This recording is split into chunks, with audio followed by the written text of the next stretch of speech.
Welcome to the Versa Business Tips Podcast. I'm your host, founder, and CEO of Versa Business Systems, Shaheen Mazloom. We're here with a guest today, founder and CEO of Wyndly, Aakash. How you doing today, brother? Dude, I'm awesome. Thank you so much for having me on. I'm looking forward to it. Absolutely, me too, man. So tell me a little bit about yourself and what your company does. Absolutely.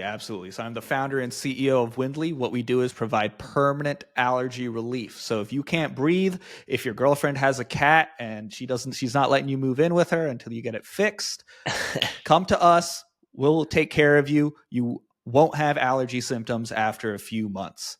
Wow. We look at anything you breathe in, dust, pollen, pets, and we're looking to get into peanut also. But look, my job as CEO is to make sure that there's customers coming in, that they get the best experience possible, and that we're looking forward and onward. Absolutely. So if I'm understanding focused. you correctly, are you saying people can actually get rid of allergies? Yeah, this is a thing. So, dude, this is a personal story, right? This was something I started because I suffered so badly for so long, Right. that when I finally got fixed, I was like, the world needs to see this. Okay. Right. So let me dig into that a little bit. I'm young. I don't care about my health. Turn 25, start talking to this woman I'm going to marry. And she's like, you should probably care about your health. I'm like, I should care about my health. Right. That's when I discover and I start thinking, I'm like, wait a minute. I've only ever had one nostril work at a time. I thought like that your nose was like your kidneys. You only need one to live. That's not it, bro. That's not it. You're supposed to be able to breathe through both of your nostrils. Holy moly, brother. I cannot tell you. I was probably living life at like 40% capacity because at any given time, I just couldn't breathe. And when you can't breathe, like your body is dying, right? Right. You're not sleeping well. You're not exercising well. You're like, dude, it shows up in your skincare. It shows up in every part of your life. So I'm like, okay, I should probably take care of this. I get kicked around through so many different doctors. My primary care, my sleeps, I go to a sleep specialist. I end up going to an ENT. Eventually, I'm like, okay, this is allergies. It takes me 6 months to even get into an allergist's office from the moment I realize I need to be there. And the allergist is like, we're going to microdose you until your allergies go away. This is all FDA approved. This is all taken care of. I'm hearing all this from the allergist. I'm like, this is amazing. How do I do it? You have to come into my office every week for 5 years. Bro, every week for 5 years. Who's got time to do that? Exactly. Well, dude, there's like millions of people that are doing that right now because their allergies are so horrible. That's insane. Luckily, I'm complaining to my family about this at Thanksgiving, and my cousin is saying, look, I'm an ENT. There's a new treatment which has become popular over the last 30 years. You can take it at home. It can get shipped to you. Let's figure that out. Look, he's in Colorado. I'm in New York State. We jumped through a few hoops, and then he fixes my allergies, and I'm like, this is awesome. And so I do what every person does when they have an incredible health experience. Yeah. I tell my family, and I get my family on it. Yeah. So I tell my wife, and then my cousin fixes my wife's allergies. My wife tells her sister, and then my cousin fixes her allergies. I'm like, 3 for 3. This is too good. This needs to exist in the world. Right. And I'm like, I'm going to try and make it happen. And what we have discovered is because there's 100 million people that have horrible allergies, and all these people are doing right now is drugging themselves day in and day out with antihistamines that cause drowsiness and weight gain and a host of other things. They want they want a more natural way of actually fixing the problem instead of just like taking drugs for forever. And so that's what we're up to. Sorry, I kind of rambled a little bit, but dude, that's amazing. I care a lot, man. So you came across a product, realized there's a need. Why does everybody not know about this? And was like, there's an opportunity here. So from there, are you selling somebody else's product? Is that the business model? So what the business is we're basically a doctor's office that's online. Love it. We've gotten rid of. I've seen a lot of stuff. companies doing that recently, especially with like Ozempic and and like stuff like Adderall and stuff like that. Yeah. Yeah. So what we've seen in healthcare generally is like you have your traditional healthcare system. You don't know what's wrong with you. You go to the doctor. You pay with insurance. The doctor figures out what's wrong with you and then moves on. Now, Yeah. due to the internet, surprise, we're seeing that like the doctors are less so the gatekeepers Yeah. because people are able to self-educate. And so now people Yep. are like, I want to lose weight. I want to do it with Ozempic. Who will Yep. help me get that in a safe way? Yep. Or I want birth control. Who will help me get that in a safe way? And so you're kind of Yep. seeing a little bit of commoditization there where Yeah. it's more about 100%. just like access and crushing costs. And then you're Right. also seeing it on the specialty side with Yep. us with allergies. You also see this with like hyperthyroidism, these sorts of Yep. chronic conditions where you want someone working with you for like more than 6 months at a time. Right. This is something that will affect you for your life. Right. We're starting to see like, okay, if you have allergies, you probably know you have allergies. You've probably tried a bunch of stuff. Who's going to be your coach and your navigator to get you from where you are to like feeling better?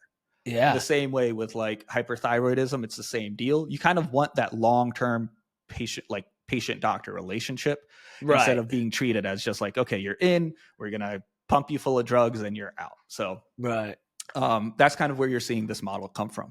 All Yeah. right, that makes sense. So like I know some things like for example with Ozempic, right? Once they stop taking it, they tend to gain all that weight back, and like it's something they got to take forever. So from a business standpoint, your solution, it sounds like it's gonna stop after 6 months, right? Or Dude, is this that is the not? hardest part about our business is that once we fix your allergies, you're going to churn. Yeah, right. So from a business But it's standpoint, okay, man. yeah. No, I It's get that. I get that. So do you guys offer do you guys do other products as well, or is it just no, the so in healthcare, there's just so much complexity with each thing you offer, right? okay? Um, and so my perspective is there's so many people that have allergies. Yeah. I'm just gonna take care of that, and people will garner goodwill because, like, dude, once you're breathing better, you're like your life is back. Okay, Yeah. like imagine the worst cold you've ever had, Right. right? And that was just your life, because that's Yeah. what I was like. Okay, like I don't even remember how I made it through. Oh my gosh. But like dude, it's totally fine. Look, you come to us, we're going to get you, the process is like you come to us, you see a doctor, the doctor identifies what you're allergic to, we Right. try And and do now a is this done diagnostic. over telehealth, It's or do all they physically have telehealth. to come there? Okay, It is so all it's all telehealth. telehealth, Cool. and it's we mail you whatever you need. Great. Um, and then what ends up happening is like once the doctor is able to put your treatment plan together, it's kind of a choice on your end if you want to be on it for 6 months or if you want to be on it for longer. That's kind of Right. a choice that each patient makes between their doctor, just a function of like how bad are your allergies, and then like Right. um, you know, do you want a lifetime of relief or is it just like a temporary thing Right. you're looking for? Right. I S tell everyone shoot for the lifetime, just take care of it. Oh, Like yeah. I Yeah, feel better, get it I can done and breathe. over with, right. Well, for me, it's Absolutely. like I'm imagining a world like one thing that's incredible in America is like everyone has straight teeth because it's really cheap to straighten your teeth, right? You can do braces, you can do those clear aligners, Invisalign, like it's incredible. So why do Yep. we let this chronic condition of allergies Yeah. exist Yeah, when you can just exactly. get it taken care of? And so, no one would ask is like, are braces a small business? Right? Right. Like, nah, Right. as No, long as not at people are all. born, Oh, as long as people are 100%. born, I'm going to find people. Yeah, absolutely, man.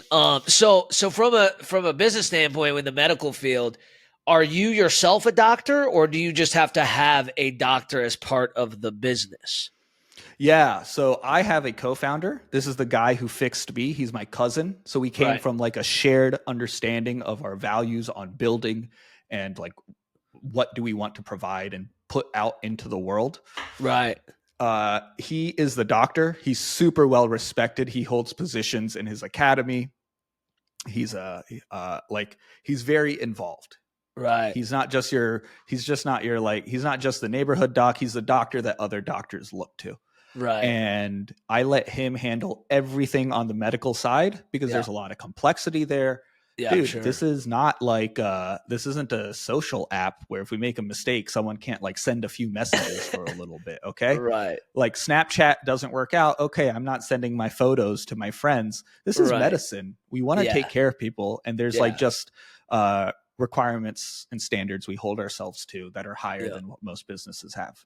Yeah. That makes perfect sense. So, um, So from there, it's really just, and I've talked to a few people that have these these telehealth practices now. A buddy of mine just opened one a couple weeks ago. It's becoming more and more common. So from there, it's just figuring out, okay, how do we get to, right? So say your goal is, I don't know, 100 million a month. How many patients do we need to hit that mark? And then how much advertising do we need to do and where in order to get that, right? So you're essentially a marketing company as well, right? You're now with that data. Beyond that, are you planning on going into other types of products within the medical field? Because I would think you have that data, you have a bunch of people that you solved one problem for that probably have some other problems as well, right? Like people who have allergies, or a lot of them may be overweight, or a lot of them may be depressed, or a lot of them may be ADHD, whatever. So I would imagine there's a big opportunity there for expansion within the medical field. Is that right? Yes, absolutely, absolutely. Uh, I mean, you make it sound easy to get to $100 million a month. There's a little bit of complexity there, Just a you know. little. Um, It's just a numbers game. it is just a numbers game, but sometimes when you're trying to scale ad budgets from 100,000 a month to a million to 100 million, it does get there are things that break along the way. You're absolutely right that it's a function of like, how do we want to grow the business? Do we like, yes, we can keep treating allergies, but eventually we'll run out. The way I look at that is like Amazon got really big just doing books, Yeah. you know? And And then then they went to everything else. Yeah. after that you go into everything else. Yes, exactly. There are very obvious places we could expand, right? Yeah. Okay, you have bad allergies, you know you can't breathe.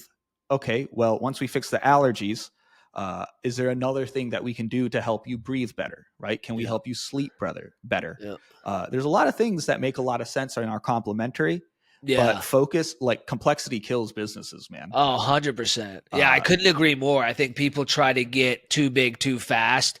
There's this notion out there, like, like when you're growing up, right? Your parents always say, "Well, money's not everything, and make sure you save." Right? There's all these things that we learn when we're kids that are just not accurate. One of those things that they talked about early on is diversify. You got to have multiple streams of income. Yeah, once you're rich, you should have multiple streams of income. You got to get the first thing done first, and that's getting one thing that works well yeah, first. you Once gotta you've earn that got problem. Exactly. Once you've gotten to a point, that you're up there, then yes, diversify. But people get it in their head that they try to diversify right out the gate. Like I know this guy he does window tinting and roofing and all these different Whew. things, and he's doing none of them great. None of them. You know what I mean? It's like that saying, what is it, man of many Jack of all trades, master talents. of none. Yes, master of none. Exactly. Exactly. And you're absolutely right. So you gotta get to the gold before you can expand into other products and services. You got to have your foundation, right? It's just like building a house. You're not going to put up the walls before you build the foundation. You're not going to do the plumbing before the walls and the flooring's done. There's a process Absolutely. for everything, and building a business and scaling a business the right way, there's a formula to it, and it hasn't changed for many, many years. What has changed is technology, right? So your business 10 years ago did not exist. There was not there's not a blueprint. Well, there is now because there are some very successful telehealth companies out there, right? Um, but it's not like this hasn't been around for a long time, right? But beyond that, in order to scale this company, are you guys using, I'd assume you're using other technology as you're growing this company for marketing and content or whatever. Let's talk a little bit about that. Like, what are you seeing as far as um, technology advances that's helping you grow that company? Yeah, absolutely. I'm going to pull us back a little bit. Okay. Sure. So like you said, 10 years ago, this business didn't exist. Yeah. Allergist offices existed, right? Oh, yeah. I mean more So the like, telehealth side. no, I hear you. There's an assumption in how an allergist operates that brings on a lot of work that you have to do.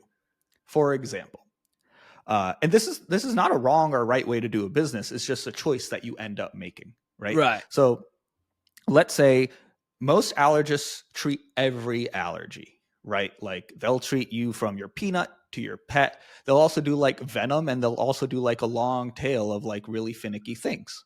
And that's the right thing for them to do given their business model of being local, and they have to serve everyone that comes in, Right. right? Now we decided that, okay, to make our business work, if we want to help everyone, we got to crater costs. We got to make this as cheap as possible for the end customer. They can't afford to pay $300 a month to get treatment. How do we make that more affordable? And we Right. realized what that means is you got to get rid of the long tail. You got to focus in. You got to say, okay, we're going to do cats, dogs, pollen, tree and weed and grass, and then like dust and the other indoor stuff. And we're going to look at peanut when we get a little bigger. So that focus allows us to say, okay, this changes the constraints of the business, which Yeah. allows us to say, okay, we can make a little less money. Yeah. The other thing that focus allows us to do is get very good at our operations. Yeah. And once you get really tight at operations, you can start introducing automation. You can start introducing AI to say, okay, look, we are able to scale better, right? So Right. if in a traditional doctor's office, one doctor can see 2,000 patients, how do we make it so one doctor can be responsible for 10,000 patients, Right. 100,000 patients? Yeah. And that's actually for my goal of making allergies a thing of the past, that's actually a requirement for me. Because again, I've said 100 million people have allergies. There's only like 6,000 allergists. Right. That's not enough, bro. Right. like supply and demand says that's That's not enough. insane. That's why everyone self-medicates with these Right. antihistamines that personally I found the antihistamines ineffective. Right. So let me dig through kind of like how we approach this sort of applying technology in this sort of space where Yeah. we don't want to make a mistake. Yeah. So the first thing we did is I have a background in computer science. I used to be a software engineer, so I just understand what's possible and what's not possible a little bit. I realized that my co-founder was spending probably 10 hours a week just educating people within the company how to talk about the medicine, right? Within the company. Within the company. Yeah, because you got like customer support people, you got a new person on the front desk, you got a marketer who's trying to like run an ad or whatever. Yeah. And it's hard. Yeah. This might sound wild, but apparently doctors go to school for a long time. Yeah, I heard that. So I don't blame anyone. It was like a natural constraint, but I'm like, that's a lot of time. What can we do? Yeah. So I'm playing. I see on the internets this like, okay, Chat GPT is great. It's good at like making up words. Right. Well, eventually I started playing with it, and I came across this idea of like you can actually train a GPT to just basically be like an expert off of already created data. Yeah. I was like, okay, let's try this out. So what we did is I just had my co-founder start recording these calls so we could start transcribing them. So that's our data set. Yeah. Then I saw, okay, before anyone talks to you, let's just see if they like can find the solution in the data set. Now that's a horrible choice because now you're asking people to do work, and you can't design systems where people have to do more work. But we found some edge cases. It got us a little more information, helped us understand how do people ask my co-founder Manan for this info. Right. So we're shaping the requirements here. And then what we did is we spent some time and we kind of turned all of his lectures into a question and answer format. And then I was basically, I think it's called a custom GPT. It's called a custom GPT in Chat GPT. Yeah. Or it's called a project in Claude. Literally, I uploaded all of this information and I was like, only answer questions that match what you already know. And and like pretend you're my co-founder and answer the question. Right. And what we found, and so like that was really good. And it's like freed up probably 75% of his time that he was spending on this education and Oh, I review for bet. two So reasons. now what? The people within the company ask the questions So to. they ask the questions in a public Slack channel. So Yeah. Slack is our communications Yep. platform. We in that Slack channel we set up an automation so that it automatically gets an answer from. We use Claude, but Anthropic, Yeah. they're all the same. Yeah. This is something that we were able to do relatively easily. It's a tool Yep. called Zapier. It's like no code. You can like Yeah. if you can glue Yeah. stuff together, you can Yeah. do this. Exactly. Okay. I am what I would say computer illiterate. I mean, compared to some people, and yeah, Zapier makes it so easy. It's easy. So Like this is doable if you're willing to like put in a little bit of time, and yeah. it creates an answer. Yeah. And then my co-founder will literally just go through it every day for like 15, 20 minutes. Those like times that you have like in Yeah. between. And he just puts a thumbs up if it's good. And if he puts a thumbs down, he's then he puts a thumbs down on it as an emoji reaction. And then he'll like just write out like, hey, this isn't correct. This is how it should be changed. This is the right answer. Yeah. And then we just kind of take that, and every week we kind of improve the bot. Yeah. And so exactly. And then like eventually you get to a point where you don't even really need to worry about that anymore. Yeah, I'm like I want that, but I'm not sure Right. it'll happen because Yeah, like probably not. Just because things change so often, and like how people communicate and the way people ask things, and and I think there's just so many it's like variables. what is the like since this is education based, the since this is education based, this is a whatchamacallit, like there's nuance, right? Right. And I don't want the mistakes, like there's a risk of the mistakes being wrong. Yeah, But exactly. I can see another world where we're like, okay, now we know how to kind of like build a bot. You could build a bot which now says, okay, categorize all of our incoming support tickets. Yeah. And then the risk of being wrong is like effectively zero. Because all it means is like someone like a support person tries and looks at the ticket, is like, oh, this isn't a shipping return. This is actually a medical question. I'll just recategorize it and it's fine. But now you've like removed that time of having to sort it and having to you've just like automated a small tiny part of the process, right? And you freeing up that time.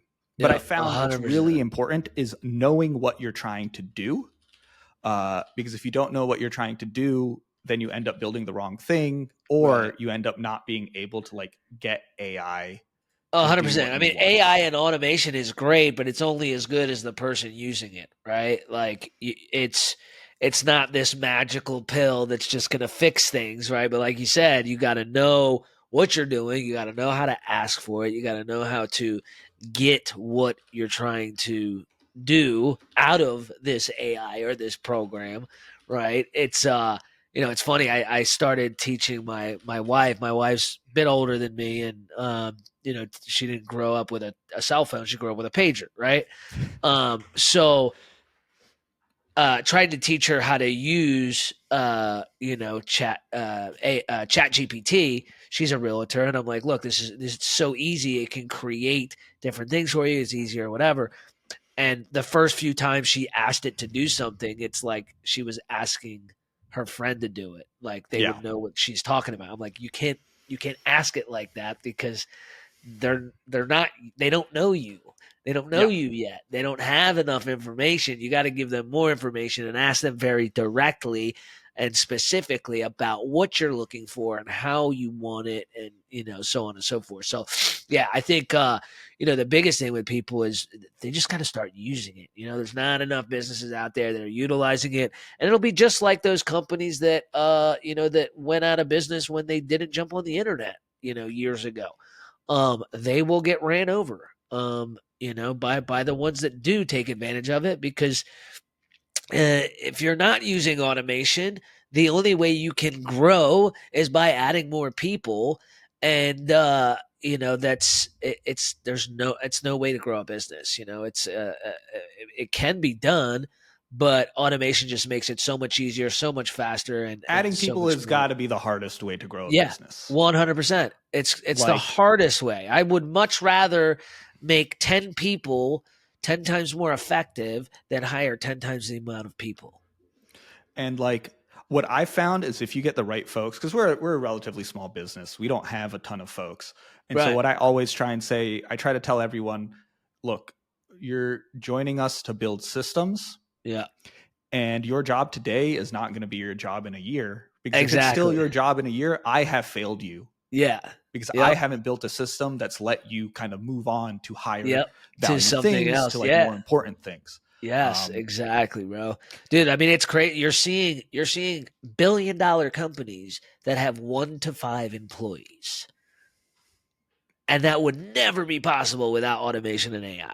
have you It's heard of this insane. company? Have you heard of this company, Midjourney? I have. Yes. Okay, so Midjourney is like one of the best image generators, Yeah. and they hardly even have a website.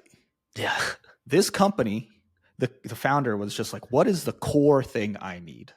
I need a way of someone to tell me what image they need generated, and I need a way to tweak it. There are people who would say, oh, you know what I need? I need a website. I need servers. No, this guy built his whole infrastructure to make this happen on top of Discord, which is a public chat application. Yep. Okay. He has that's he has 21 million people he has 21 million users just in a little public chat, and Yep. he doesn't have to manage anything in that. That is, Nothing. dude, the best like work is work you don't have to do. And so Yeah. he doesn't have to hire like 50 engineers to manage this stuff. He's No. just like, oh, I'm piggybacking, baby. Yeah. Chilling. Chilling. Yeah, I it's think they're it's like a incredible. It's 15 really person exciting. team, 15-person team doing like a few billion a year, which Yes. is bonkers. Yep. Exactly. It's amazing, man. Like when I first started my company 8 years ago, I got this 5,000 square foot office space. I'm like, okay, in order to get to where I need 100 sales reps. I need 10 sales managers. I need and so I got this massive office space. 2 years before COVID, we went remote. I said, once I hit 10 employees, I'm like, I don't want more than 10. I'm done. And then AI and automation started coming around 2019. We started implementing it. I'm like, yay, I don't need more than 10. This is great. We just make things easier for these 10. And so, that's kind of what we've done. And we've just made it easier for those 10 people to do 10 times the amount of work. And it's really, really, really fun and exciting that we can just keep adding in new tools and technology and watch us grow rather than having to hire more people. It's fun, man. It's real. I love every part of it. And I'm not a tech geek. I didn't go to school for anything technical at all. I still type with 2 fingers like this, but I do it very effectively and Look, very here's how I say it. fast. I started a company with a surgeon. Yeah, Surgeons are not known for being corporate with email hygiene and all that jazz. You know what they're known for? not at Saving all. people's lives, taking tumors out of Yes. people's bodies. Yeah. And And chicken scratch. yes, exactly. So it's been incredible to see, like, we've taken, doctor's office is not particularly tech adept most of the Right. time, but we're making it that way. And look, when you position technology as something to help the people in their job instead of like an impediment, Yeah. it's going to help them in their day to day. It's going to unlock them to do more interesting work instead of having to spend an hour filing papers. They're Yeah. going to now spend 10 minutes. And you have to help them understand that it's not going to be perfect at the beginning. Okay. Perfection is the enemy of progress, but it'll get Yes. there if you trust it. Yep. Yep. I don't know why people 100%. ask AI to be perfect. Like, if you hired someone, you wouldn't ask it to be perfect. You know what I'm saying? Exactly. Exactly. It's just a tool at the end of the day, like I mean people are tools. These are tools and I mean I guess it could eventually be perfect, but like you said, if you hire someone you don't expect them to be perfect, right? Yeah, It's not the on day same thing. one. So, like, Yep. your automation Exactly. shouldn't be expected to be perfect on day one. Yes, absolutely, absolutely. We're about 4 years into utilizing AI and automation, and I mean, we every single week we get better and better, and we're 4 years in. It's nowhere near perfect, but it gets better and better every single week, and that's the name of the game, right? Um, dude, very great talking to you. If people are interested in getting rid of their pet allergies, dust, indoor allergies, how do they reach you? How do they set up an appointment? What does that look like? Absolutely. Look, the easiest thing, go to our website, wyndly.com. Okay, and I'll put And that in the description. That way they can just click on it. absolutely, wyndly.com. There's like a book a doctor's visit, get it taken care of. We'll Perfect. take care of you. If you email the support, if you email in at care@wyndly.com and mention this pod, I'll give you I'll basically make it easier. You get the CEO discount, which is, comes out of my salary, but that's okay. And, if you just want to chat, find me on LinkedIn. I'm super personable. I'm a normal guy. Happy to talk.